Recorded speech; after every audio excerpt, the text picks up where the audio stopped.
So a former Facebook employee who wrote a book alleging misconduct at Meta, parent company of Facebook, testifying before a Senate Judiciary Committee today. Her name is Sarah Wynn-Williams, and she told Congress that the company undermined U.S. national security to work with the Chinese government. Watch. The willingness to censor was not the only troubling thing I witnessed.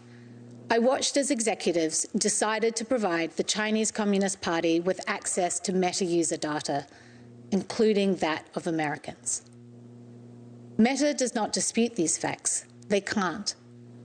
I have the documents. As recently as this Monday, they claim that they do not operate their services in China. Another lie. Meta responding to all this in a statement to NewsNation. Sarah Wynn-Williams' testimony is divorced from reality and riddled with false claims. The fact is this: we do not operate our services in China today. Subcommittee chair, though, Republican Josh Hawley, not convinced by the company line. The truth is, Facebook and Mark Zuckerberg have lied to the American people repeatedly. And I think, as we'll see today, they have lied to Congress as well. It's time for this to stop.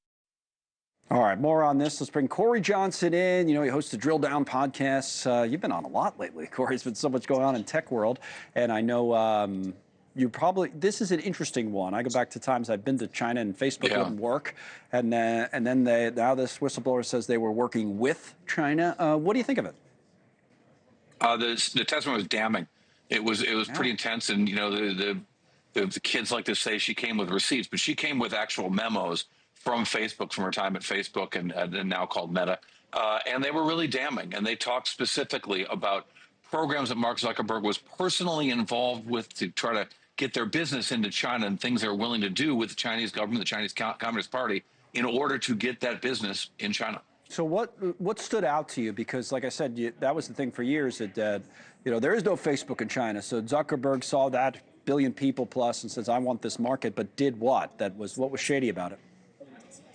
Well, what was interesting is it seemed to contradict the things that he'd said to Congress about his knowledge of programs in China. And what she said is that it was his singular greatest focus, unlike anything else that happened at Facebook. I'm paraphrasing what she said, but that focus on wanting to get business in China, him learning Mandarin, him wanting the Chinese premier to name his child who was about to be born, and that this was the singular focus of Mark Zuckerberg's, and very specifically that there were a lot of programs that Facebook undertook to try to prove to the Chinese government and memos between the Chinese government or between Facebook executives saying, what do we got to do for these guys? And suggesting that there were some nefarious things they did, not least of which canceling an account of a person who was a dissident in China. Wow. So if there's an issue here for Zuckerberg, it might be that he didn't tell Congress the truth. Is that what you're saying or what you're picking up? I'm going to say it's probably not a good thing to do.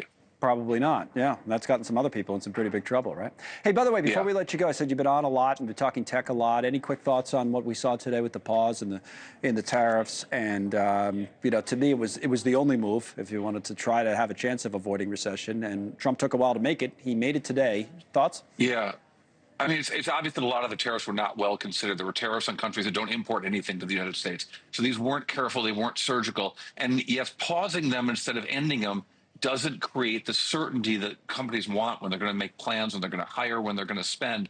And so this just means 90 days of more uncertainty. And the effects are going to hurt this economy going forward and probably for a long time. Right. When I say the only move, I meant, you know, available to Trump, given what he'd said, that, you know, you thought that at least maybe it would have happened a couple of days ago. There was a lane there, certainly. But you know, some of these tariffs are just dumb. They don't make any sense. They're not in the best interest of the country. They're not in the best interest of companies that want to plan for what the future is going to be. That future is still uncertain. It's always uncertain, but it's more uncertain because of the tariff policy is not clear what it's going to be. And it's hard for companies to make long-term decisions. And that means hiring, that means spending, that means dealing with all their vendors. It's going to hurt all of us. All right. Thanks so much for watching. Just go to joinnn.com to find NewsNation on your television provider. And don't forget to click the red subscribe button below to get more of NewsNation's fact-driven, unbiased coverage.